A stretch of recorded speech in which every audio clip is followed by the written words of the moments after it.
Saudara, lebih dari 1.300 siswa-siswi dari berbagai daerah berpartisipasi dalam kegiatan Marsal ke-12 di Madrasah Sanawiyah Negeri 1 Banda Aceh.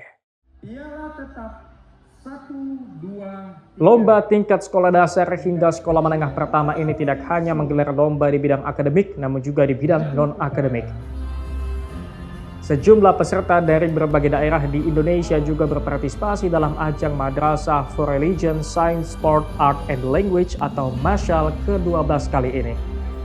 Kegiatan ini rutin dilaksanakan setiap tahunnya untuk memberikan wadah dan semangat untuk para siswa dan siswi sekaligus menjadi pendidikan karakter. Sangat-sangat luar biasa, peminatnya sangat ramai, sejumlah 1.300 lebih peminat. Itu pun sudah kami tutup. Seandainya masih ada peluang, mungkin banyak sekali peminat-peminat yang mau adu tanding di ajang aktivitas Marsal ke-12 ini.